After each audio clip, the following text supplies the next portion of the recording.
Hold off on the surgery. Have all the doctors wait outside, Alpha David commanded. The doctor, who had just slipped on his gloves, froze.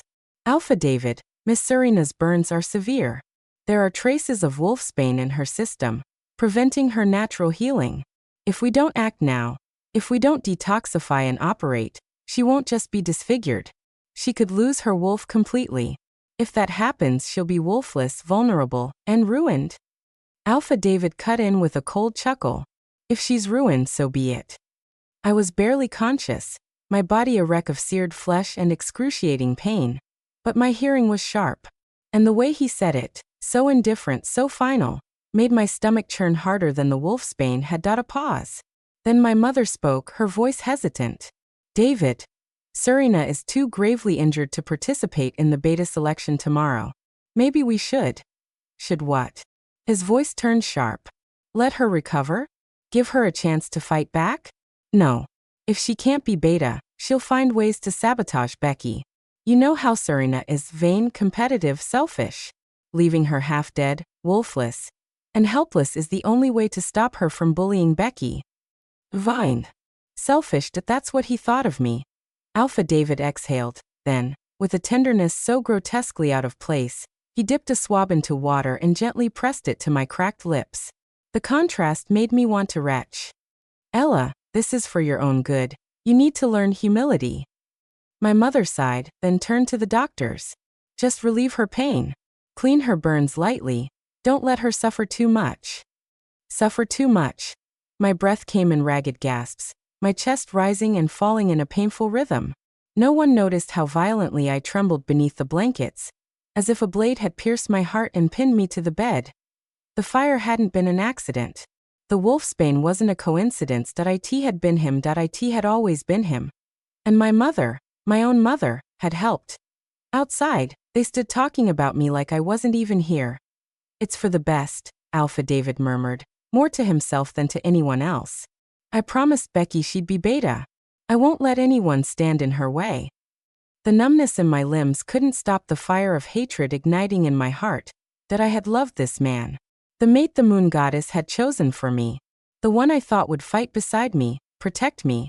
But I was wrong. I bit down hard on my lip until I tasted blood, forcing myself not to cry out. Don't give them the satisfaction. A metallic taste spread over my tongue as the pain gnawed at my chest. My vision blurred, and before I could stop it, a mouthful of blood surged up, splattering onto my sheets. The room fell into momentary chaos. My mother gasped and rushed toward me, stopping short when she realized there wasn't a single inch of me she could touch without causing more harm. Tears streaked her face. Ella, Mommy is here. Does it hurt? Don't be afraid. Mommy will always stay by your side. Alpha David, on the other hand, was seething. Where are the damn doctors?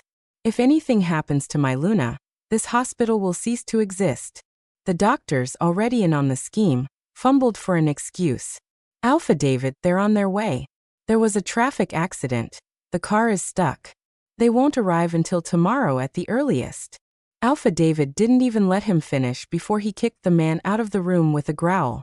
Get lost. Then he turned back to me, his expression softening into a look of practiced guilt. He crouched beside my bed, his eyes searching mine as if he actually cared. Ella, I'm so sorry. It's my fault for not getting here sooner. I should have protected you better. But don't worry, he whispered, grasping my unburned fingers. No matter the cost, I'll make sure you're healed. You'll always be the strongest beta in my heart. I looked at him. This man, who had orchestrated my downfall, was playing the role of a devoted mate so flawlessly that if I hadn't heard him earlier, I might have believed him. I swallowed down the bile in my throat, my voice so weak it barely made a sound. Will I really recover? You will, he vowed, his thumb grazing the back of my hand. I promise. His false sincerity painting me as nothing more than a fool. To eliminate me as a threat to Becky, my mate, the man who had promised to love me all his life, had strung me along with one lie after another, only to push me down a path of destruction. Even my mother, who had once held me as her treasure, chose to raise the blade against me for Becky, the two-faced adopted daughter. At that moment, I wanted to ask them why they had been so cruel to me. But every word dissolved into the growing coldness in my heart. leaving nothing but a suffocating silence. A group of doctors entered with disinfectants, their faces marked by pity and regret as they gazed at my mutilated body. Miss Serena, one of them said gently, the specialists aren't here yet.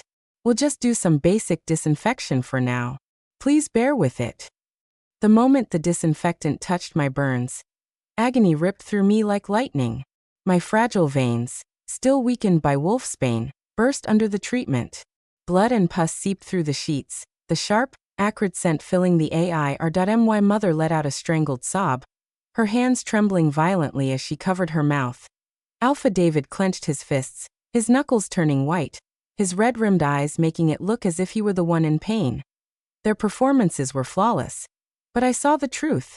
Everything was a lie, only the betrayal and the scars were real.